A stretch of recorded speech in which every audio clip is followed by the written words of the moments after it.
Gethsémani à Golgotha. Je bénis le Seigneur pour les nouvelles personnes qui viennent d'arriver ce matin. Amen. Et nous allons courir parce que nous sommes pris par le temps. Amen. De Gethsémani à Golgotha. Et je vais faire la lecture. Amen. Luc chapitre 22, verset 39. Amen. Le thème de ce matin de Gethsémani à Golgotha. Amen. De Gethsémani à Golgotha. Alléluia. Vous savez, mon âme est dans la joie parce que la Bible est vraie. Amen. Ce document que vous voyez là est tellement vrai. Tellement c'est vrai. Tellement c'est la vérité. Amen. C'est pourquoi je t'invite à avoir une Bible. Amen. Et de la consulter. Amen. Luc chapitre 22, à partir du verset 39 jusqu'au verset 53. Amen. Luc chapitre 22, à partir du verset 39 jusqu'au verset 53. Amen.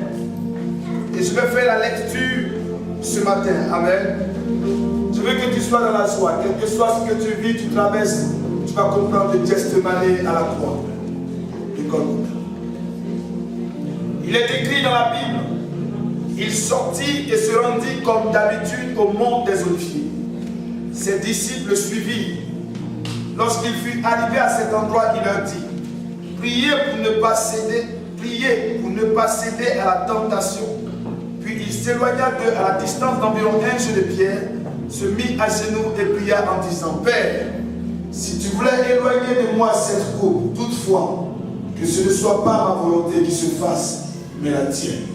Alors un ange lui apparut du ciel pour le fortifier. Saisi d'angoisse, Jésus priait avec plus d'instance et sa sueur devint comme des caillots de sang qui tombaient par terre. Après avoir prié, il se releva et vint vers les disciples qu'il trouva endormis de tristesse. Alors il leur dit, pourquoi dormez-vous? Levez-vous et priez pour ne pas céder à la tentation. Amen. Alléluia. Il parlait encore quand une foule arriva, celui qui s'appelait Judas. Élève la main comme c'est, béni le Seigneur pour Judas. Tous les Judas de ta vie, amen. Tous ceux qui croient qu'ils complotent dans ton dos, en fait, ils te conduisent dans le plan de Dieu pour ta vie, amen. Judas est une bénédiction pour l'humanité, amen. C'est lui qui a vaincu le Seigneur pour accomplir le plan de Dieu pour la vie de toi et de moi. Amen. Donc tous ceux qui veulent ton malheur sont en train de te pousser dans le plan de Dieu pour ta vie. Amen. C'est pourquoi le Seigneur dit, tu aimeras ton prochain comme toi-même. Alléluia. Alléluia. Il parlait encore quand une foule arriva. Celui qui s'appelait Judas, l'un des 12, marchait devant elle. Il s'approcha de Jésus pour l'embrasser. Jésus lui dit, Judas, c'est par un baiser que tu trahis le Fils de l'homme. Voyant ce qui allait arriver, ceux qui étaient avec Jésus dirent, Seigneur, devons-nous frapper avec l'épée? Et l'un d'eux frappa le serviteur du grand prêtre et lui emporta l'oreille droite. Mais Jésus prit la parole et dit, laissez faire, arrêtez. Puis il toucha l'oreille de cet homme et le guérit. Jésus dit ensuite aux chefs des prêtres, aux chefs des gardes du temple et aux anciens qui étaient venus pour l'arrêter, vous êtes venus comme pour un brigand avec des épées et des bâtons. J'étais tous les jours avec vous dans le temple et vous n'avez pas mis la main sur moi.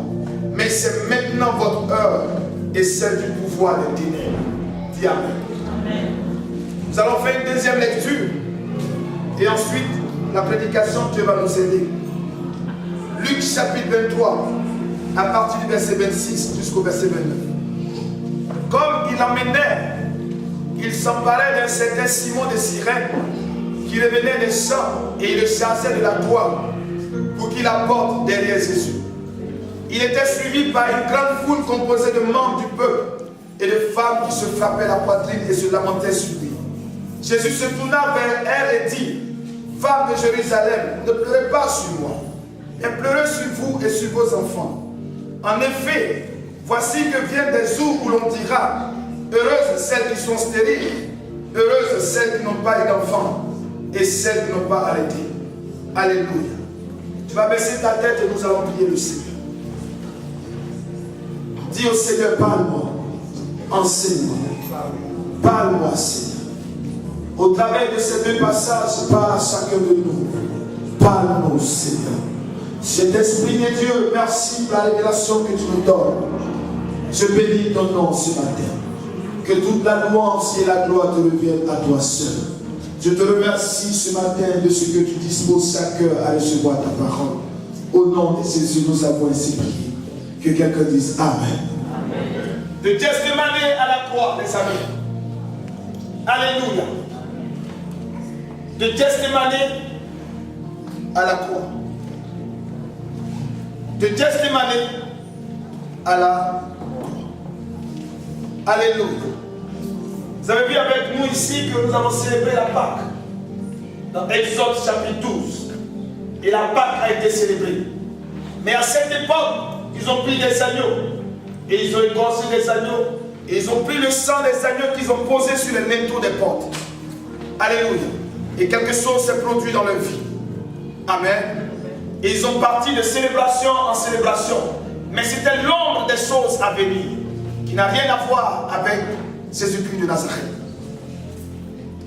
Amen.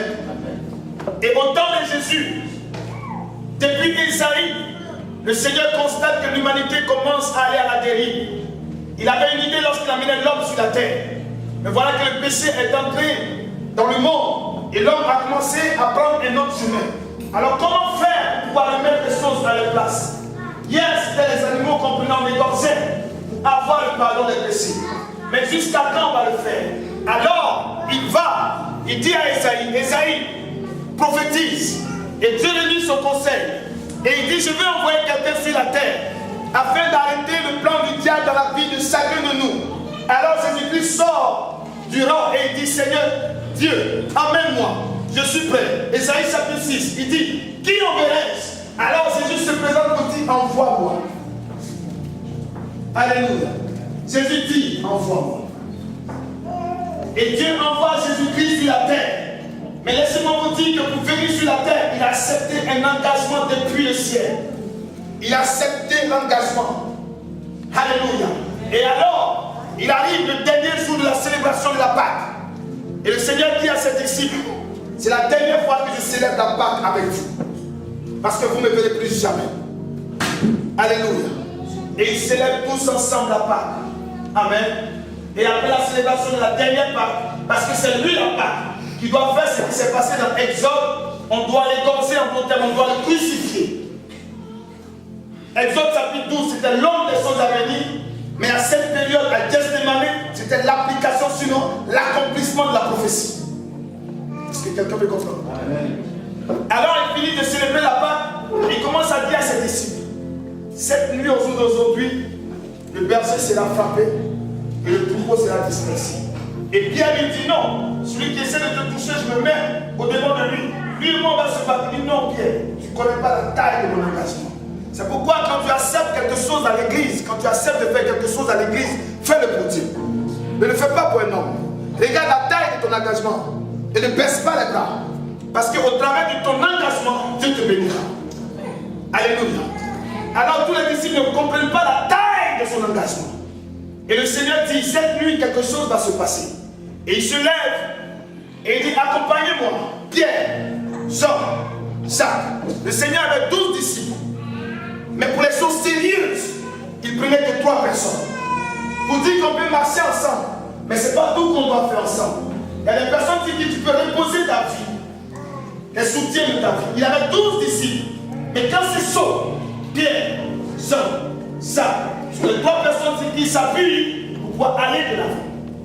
Parce que leur foi était au niveau de la foi de Jésus-Christ. On peut tous être à l'église ici, on n'a pas tous le même niveau de foi. Est-ce que tu comprends, maman? Amen. Alors il prend Pierre, il prend Jean, et il prend Jacques, et ils arrivent dans le jardin de Gethsémane. Et ils commencent à prier. Et c'est là le Seigneur lui dit, tu as accepté l'engagement, mais voici ce qui va se passer dans quelques jours. Et le Seigneur lui présente une coupe. Et il regarde qu'il va vivre l'atrocité de la crucifixion. Il se rend compte que dans quelques heures, ils vont percer son côté. Dans quelques heures, ils vont percer son côté, ils vont percer ses bras.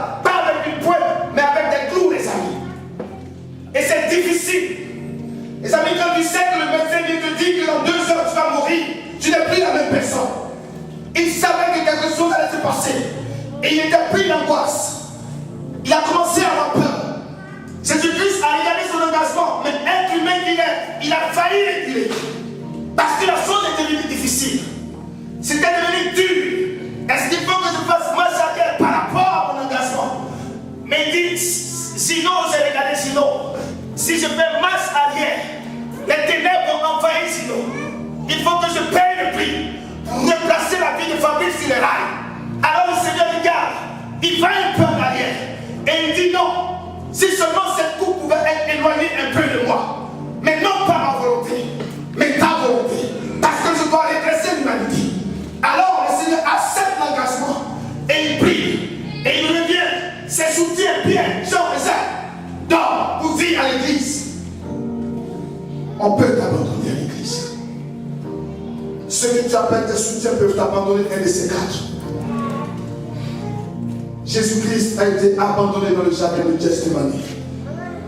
Ceux avec qui il avait l'habitude de causer l'ont abandonné.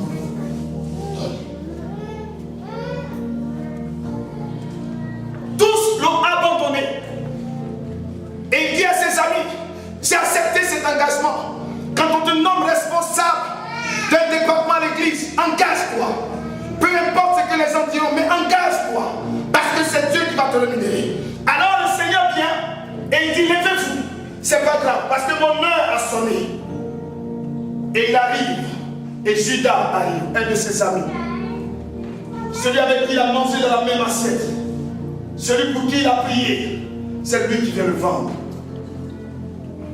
Je vous annonce une bonne nouvelle. Il n'y a rien de nouveau sur la terre. Et tu dis, mais comment se fait-il que c'est mon meilleur ami qui a pu me faire ça? C'est Dieu qui le permet. Alléluia.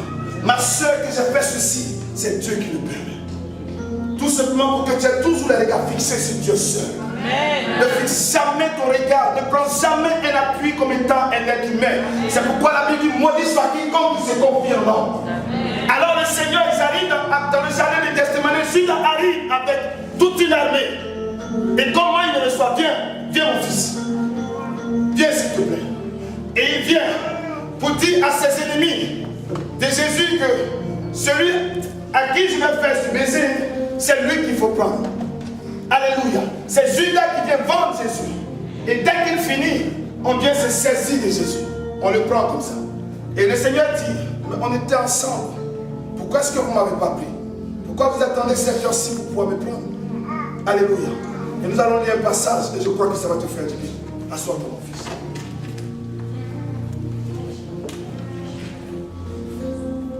Il dit, au verset 53, j'étais tous les jours avec vous dans le temple et vous n'avez pas mis la main sur moi. Mais c'est maintenant votre heure et celle du pouvoir des ténèbres. Alléluia. Saisissez-moi les enfants. Ils sont venus saisir le Seigneur Jésus-Christ. Et il dit, c'est maintenant votre heure des ténèbres. C'est maintenant votre règne des ténèbres. C'est maintenant que Satan va prendre ma vie, tu vas faire ma vie si tu veux. Pour dire qu'à un moment de ta vie, la Bible dit que le juste tombera. Pas que tu tombes pour tomber, mais les ténèbres doivent régner un seul instant dans ta vie. Parce que tu es en train de passer par le jardin de Gethsémani. Et Gethsémani me dit, presse-toi à lui. Dieu veut te presser. Dieu veut te tailler. Dieu veut te presser. Dieu veut te tailler. Dieu veut te presser. Alors il permet un seul instant que les ténèbres envahissent. Merci. Dieu permet que les ténèbres envahissent. Lorsque Joseph était avec Marie, et on voulait tuer le petit Jésus, il dit, allez nous cacher en Égypte. Symbole des ténèbres. Pour dire que dans ta vie, un seul instant, tu vas connaître la chute. Tu vas connaître le déséquilibre. Et les ténèbres vont t'envahir. Et tout le monde va te traiter de sorcier. Tout le monde va te traiter de ce que tu n'as jamais fait. Parce que les ténèbres t'envahissent. Les ténèbres t'envahissent pour un temps. Les ténèbres t'envahissent sinon pour un temps. Il permet. Jésus dit, c'est l'heure des ténèbres. C'est votre heure de règne. C'est votre moment de régner sur moi. Parce que je parle de Gethsémani pour aller à Golgotha. Alors vous entrez dans l'accomplissement de la prophétie de Dieu pour ma vie. C'est pourquoi ne pleure pas. Si tout le monde croit que tu es tombé, c'est pas grave. C'est l'heure des ténèbres dans ta vie. c'est l'heure des ténèbres dans ta vie. C'est l'heure de la manifestation du diable dans ta vie. Et à cette période, Dieu fait. Dieu fait. Dieu est avec toi. C'est pourquoi l'islamisme dit, quand je marche dans la vallée de l'ombre de la mort, quand tout devient difficile, Seigneur, je ne crains aucun mal. Parce que c'est dur. Je sais que je passe par Gethsémane pour m'épiler, pour changer ma vie. Quelque chose doit sortir de cette vie. Alors quand je marche dans la vallée de l'ombre de la mort, je ne crains aucun. Et le 12 Jésus pleure. Il pleure, les amis. On l'attend, il n'a rien fait. Mais c'est l'heure des ténèbres. Alors, on prend Jésus et on taille une croix. Et on la met jusqu'au crâne, jusqu'à Golgotha. Et sur la route, laisse-moi te dire une seule chose. Pendant ta souffrance, Dieu va toujours susciter quelqu'un qui va venir t'épauler. Simon de Cyrène est guidé au sang. Et Jésus pleurait. Jésus avait faim. Mais ils ont pris Simon de Cyrène et ils ont dit quoi la croix de Jésus pour dire Dieu n'abandonne jamais ses enfants. Jamais Dieu abandonne quiconque. Jamais, maman, écoute-moi très bien. Dieu ne t'abandonnera jamais. Même si tu tombes dans la vallée de l'ombre de la mort, Dieu ne va jamais t'abandonner. Mais dans cette période, il t'enseigne pour te dire ne mets jamais ta confiance en l'homme. Amen. Le Gethsémane à la croix. Le Gethsémane à la croix. Et le Père, il a été accusé. Mais écoutez mon très bien église, on pouvait l'empoisonner. On pouvait mettre une balle dans sa tête. Mais on l'a pris et on l'a mené jusqu'à Golgotha. Mais je vais t'annoncer une bonne nouvelle. L'humanité avait une pensée sur nous. L'humanité était éduquée de manière charnelle. Mais le Seigneur était venu pour changer la mentalité de l'humanité. Et Golgotha veut dire le lieu du crâne. Le lieu où se trouve la tête. Le lieu où se trouve la tête. Il dit, le monde, le diable t'a ramené à la gueule. Mais je viens à Golgotha pour te redonner ta position que la terre. Pour te redonner la position que moi Dieu j'ai toujours voulu pour ta vie. C'est-à-dire en un seul mot, te repositionner à la terre. Parce que tu n'es pas destiné à la terre, mais tu es destiné à la terre. Voilà pourquoi je vous parle de Golgotha. De Gethsémane. On me dit, il est l'heure. Logistique, j'aime pas ça. Maman de Gethsémane à la croix de Golgotha, c'est pour t'épurer.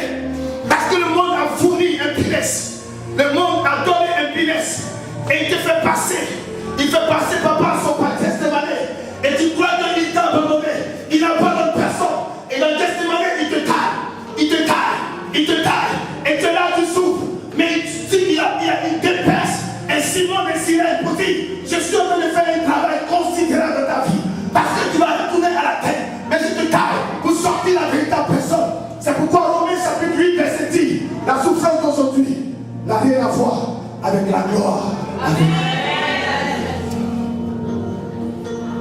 Est-ce que je parle à quelqu'un? Et c'est David, il dit, la souffrance que tu vois aujourd'hui, les pleurs d'aujourd'hui, la solitude d'aujourd'hui, la souffrance d'aujourd'hui n'a rien à voir. La souffrance de mai, la souffrance de février, la souffrance de janvier n'a rien à voir avec la gloire de Dieu. C'est ce que ça veut dire. Il est temps pour toutes choses. Il est temps pour passer à Gethsémane où on va t'épurer. Tu vas souffrir. Mais laisse-moi te dire, c'est une souffrance pour une bonne cause. Parce que la gloire, la souffrance que tu vois aujourd'hui n'a rien à voir avec la gloire de demain. Je préfère souffrir aujourd'hui et connaître la gloire de demain.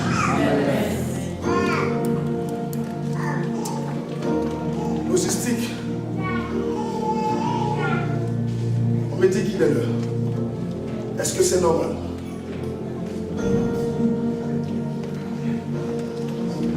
Je suis en train de parler à quelqu'un. Tu traverses une période difficile, maman. Et tu crois que l'humanité t'a abandonné.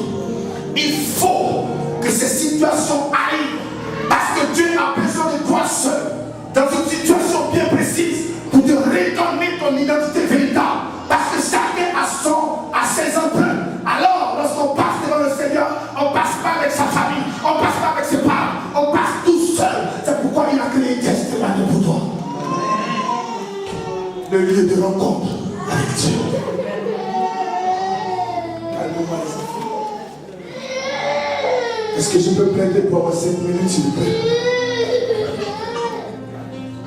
Est-ce que je peux plaider pour avoir 5 minutes? Amen. Est-ce qu'on m'accorde 5 minutes encore? Amen. Nous allons prier aussi. Amen. Je peux? 5 minutes? Ça va, Dieu?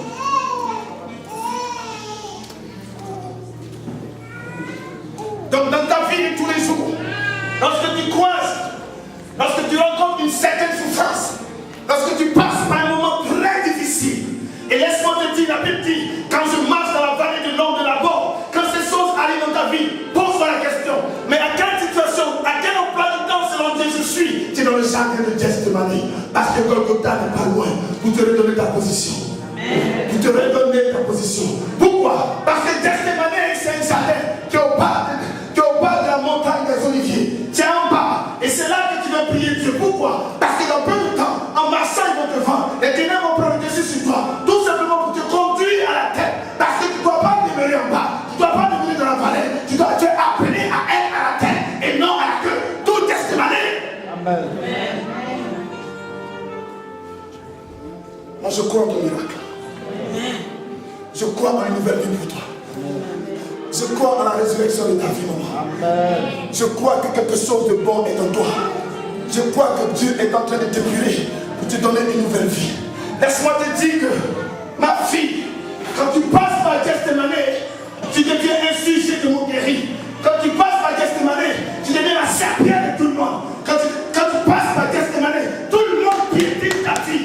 Tout simplement pour t'épurer, pour te changer. Et c'est à Gethsemane que tu sauras qui sont tes vrais amis.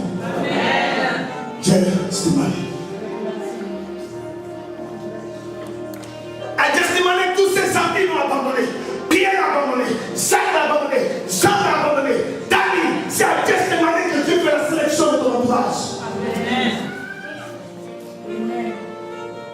Le proverbe dit, tu as beaucoup d'amis pour ton malheur. Tout Gethsemane pour faire la sélection. Tout Gethsemane, Moni, pour faire la sélection de tes amis. Il croyait qu'il avait 12 amis. Et dans ces 12, il a choisi 3 personnes. Et quand Gethsemane est arrivé, ces 3 ont pris la poudre d'escampette.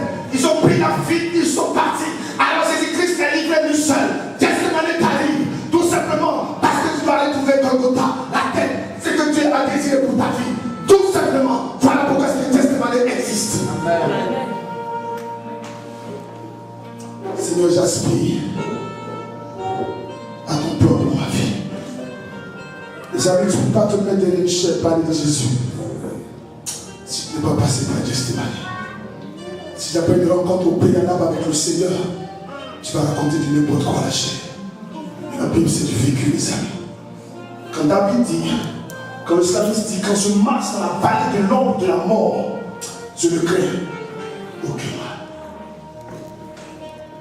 C'est pourquoi ce matin, je veux te faire comprendre que le Gethsemane, la croix de Golgotha ce matin symbolise que ta tête est relevée, que tu reprends ta destinée ce matin.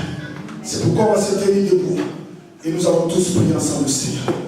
J'arrête le message parce qu'on me dit que c'est l'heure. Amen. Persistez, que Dieu vous bénisse. Amen. Regarde un peu la souffrance dans laquelle tu passes. Regarde le désert que tu traverses. Regarde combien de fois tu as été abandonné. Regarde combien de fois tu as été piétiné. Mais c'est Dieu qui permet ces genres de choses. C'est Dieu qui provoque ces choses pour que tu puisses passer par ce qu'on appelle l'épuration de ta vie, afin de sortir une personne agréable, sinon désirée par Dieu. Alléluia. Alors tu vas élever la voix. La souffrance de Dieu ce matin, tu vas élever la voix et rendre grâce à Dieu pour le désert, pour la souffrance que tu vis au jour d'aujourd'hui. Parce que la gloire à venir est plus grande, est supérieure à la souffrance que tu vois aujourd'hui. Les plaies que tu as aujourd'hui n'ont rien à voir avec les chants d'allégresse que tu auras demain. Ce que tu vis au jour d'aujourd'hui, la souffrance, la tristesse que tu vis, Eric, n'a rien à voir avec la gloire de demain. Laisse passer, c'est Gethsemane. À Gethsemane, tu deviens un sujet de moquerie. À Gethsemane, tout le monde peut te marcher dessus. À Gethsemane, c'est quelque chose de grand pour ta vie. À Gethsemane, c'est pour donner la nouvelle personne que tu veux. Élève la voix et bénis le Seigneur pour la souffrance d'aujourd'hui. Merci. Oh mon Dieu.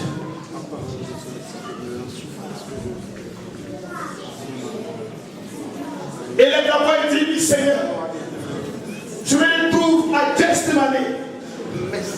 Je me retrouve dans une situation compliquée. Et ceux que j'appelle mes amis m'ont abandonné. Tout le monde a abandonné le doux Jésus. Jésus a été abandonné dans le jardin. C'est comme aujourd'hui on t'abandonne. Mais laisse-moi te dire, si les hommes t'abandonnent, c'est un moment favorable pour Dieu de te tendre la main et de te secourir. Ouvre la bouche et parle à Dieu. Gethsemane est un lieu stratégique pour ta vie.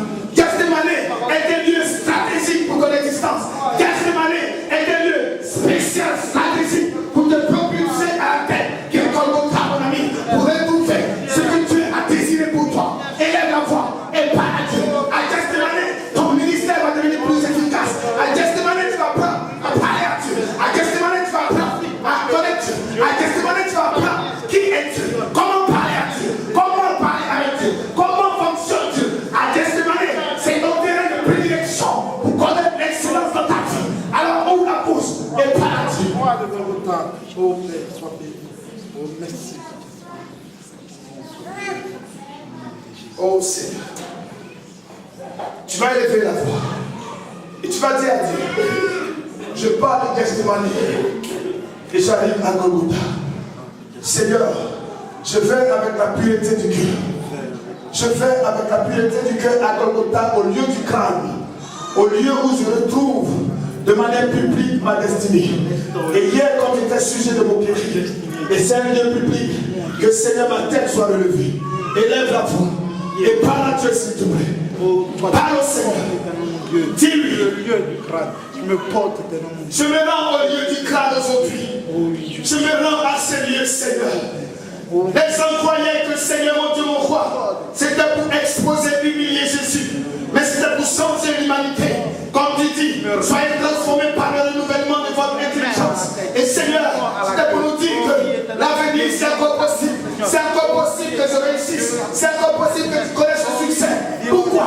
Parce qu'à la croix de Golgotha, quelque chose se produit. Tu dis, changer de mentalité. Quelque chose peut se faire. Quelque chose peut se produire. La guérison est encore possible. Alors ouvre la bouche et parle à Dieu. C'est encore possible que ta vie soit restaurée. Change de mentalité.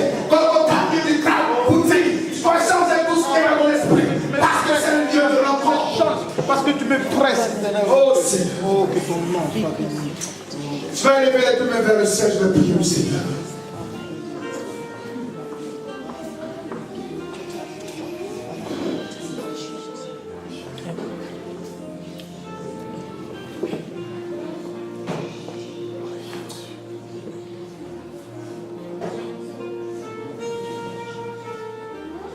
Seigneur, j'ai compris que la souffrance d'aujourd'hui est très petite par rapport à la gloire à venir. Et tu es Dieu qui n'a point changé et qui fait chaque chose bonne en son temps. Et c'était l'heure des ténèbres. Et Seigneur, on a assimilé ton église aux ténèbres parce que les ténèbres régnaient. Mais aujourd'hui, Seigneur, comme tu le dis, il y a un temps pour toutes choses. Il y a un temps pour se faire marcher dessus. Il y a un temps pour passer par l'humiliation. Il y a un temps pour le règne des ténèbres sur notre vie. Mais il y a un temps, Seigneur, de gloire. Un temps de sang d'allégresse. Un temps où nous retrouvons la tête en un seul mot, Golgotha, Seigneur. Je bénis ton nom parce que je lève la voix pour la vie de chaque personne dans cette salle. Celui qui passait par Gethsemane, Seigneur, je prie qu'il se dépêche, que sa vie soit précipitée vers Golgotha et qu'il retrouve tout ce qu'il a perdu, tout ce qu'elle a perdu, Seigneur. Chaque personne, chaque bien-aimé dans cette salle, je prophétise, Seigneur, ce matin, que chaque personne dans cette salle soit remise sur les rails de sa destinée. Je prophétise ce matin que tout ce qui s'est passé à Gethsemane, que chaque personne l'utilise comme sujet de bénédiction pour sa vie. Je prie que Gethsemane rende chacun de nous meilleurs et non amer, Seigneur. Parce que nous sommes sur le chemin de notre destinée. Amen. Je prophétise, Seigneur, dans cette salle, que chacun, oh mon Dieu, mon roi, soit meilleur. Je prophétise la puissance, la gloire de Dieu, la joie de Dieu, la paix de Dieu, que chacun retrouve tout ce qu'il a perdu au nom de Jésus-Christ. Seigneur, mon Dieu, mon roi, quelle que soit la taille des ténèbres, garde ton peuple. Amen. Garde tes enfants. Amen. Garde chacun de nous, Seigneur. Amen. Et je prie à cette heure précise, heure favorable, je prie que le ciel soit ouvert sur la tête de chaque personne dans cette salle. Amen. Je prie, mon Dieu, mon roi, que la rosée du ciel s'abatte dans la vie de chacun de nous. Je prie que la gloire de la deuxième maison soit plus grande que celle de la première. Je prie que chaque enfant de Dieu dans cette salle, mon Dieu, mon roi, soit propulsé, Seigneur, à l'avant. Que chacun rencontre sa percée, que chacun rentre dans sa destinée. Seigneur, mon Dieu, mon roi, je bénis ton nom, parce que je prophétise que tout concourt, tout travail, tout concourt au bien de ton peuple qui t'en fasse mémoire. Père, que tout fossé, toute embuscade que l'ennemi a placé devant ton église, Seigneur, je détruis ces embuscades au nom de Jésus-Christ. Seigneur, mon Dieu, mon roi, tout obstacle placé devant la vie de chaque personne dans cette salle, Seigneur, je fends cet obstacle au nom de Jésus-Christ. Seigneur, je bénis ton nom, parce que chacun rentre dans sa destinée pour la gloire de ton nom. Merci, Seigneur, pour l'excellence que tu accordes à chacun de nous. Béni sois-tu ce matin. Et que celui ou celle qui pleurait hier, que Seigneur, la consolation arrive jusqu'à la personne. Que celui qui doit rentrer dans un hôpital, Seigneur, que la maladie reste dans l'hôpital et que la personne soit guérie au nom de Jésus-Christ. Que celui, Seigneur, qui traverse des moments très difficiles, pénibles, Seigneur, je convertis cette pénibilité, Seigneur, en joie, en chant d'allégresse, pour la gloire de ton nom. C'est pourquoi sois béni, sois élevé, et que toute la louange et la gloire te reviennent à toi, Seigneur. C'est au nom de Jésus que mon âme est dans la joie. Que quelqu'un dise Amen. Amen. Est-ce qu'ensemble on peut acclamer le Seigneur? Est-ce qu'ensemble on peut acclamer le Seigneur? Est-ce qu'ensemble on peut acclamer le Seigneur? Est-ce qu'ensemble on peut acclamer le Seigneur?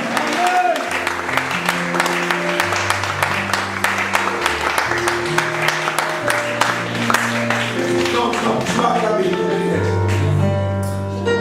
Tu m'as acclamé, Eric. Non, c'est tiens debout. Amen. Amen. Tu m'as acclamé ce matin. Je veux que tu acclames aussi. Le Dieu des dieux, le roi des rois. Amen. Est-ce qu'ensemble nous pouvons donner gloire à Dieu ce matin?